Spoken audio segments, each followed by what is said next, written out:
पिठोरानं पाया परायला गेलतो, त्यांच्या चेली गायब केली. जिमला जातो ना सध्या. नमस्कार मंडळी, आपले गणपती बाप्पाची तर तयारी एकदम जोरदार चालू. आज आपण पिठोर यायची आगमनाची तयारी करू. चला.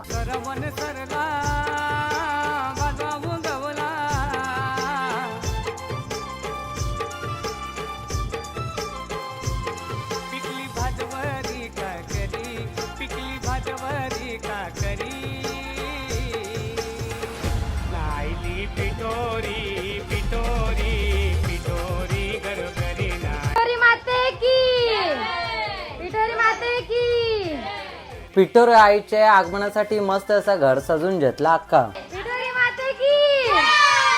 मग आरती केली ना घरात स्वागत केला. मिनी विलागत पिठोर आईच्या पाया पडून घेतला. त्या बघायला लागलो कंची अशी गोष्ट जे आपले कामाचे ती यांच्यावर गायब करू खावासाठी. सध्या बरं आपली जिंबी पक्की जोरानं तर चेली गायब करू. चेली जेवून चालल्या तवरण पप्पूनी मना पकडल्या ना हातांची चेली बी होचकली कि बोलायचा. तवरण आलेलो आपल्या गावांच्या मंडळींनी बी दर्शनाला येवाची सुरुवात केली. आहे आपले सबस्क्रायबर बी येलेलं. महिला मंडळींनी ट्रेन सारखं फटाफट लाईनी नेऊन जेवायला वाराला लगेच सुरुवात केली. यो एक ट्रेनचा डबा भासाकलेला जरा लेट व्हायला. आपली पत्रावली अख्खी भरलेली. कंच्या सुरुवात करू काही समजत बी नव्हता ना. तेन बीजी गरमागरम खीर पण होती. तुम्हाला तर माहित म्हणा बारीक पोरा कवरी पट्टान लगेच दोस्ती केली ना लगेच नाचवायला केली. मग सुरुवात गेल्यावरच्या आगलेलो पैसे बरं वसूल करू तर पत्ताशेला लागलो तर तेन बी पैसे आगलो कि बोलू आवर माझं नशीब खराब. आजची व्हिडिओ आवडली असेल मग लाईक कमेंट शेअर होऊन जाऊन दे. तोपर्यंत tata bye bye take care.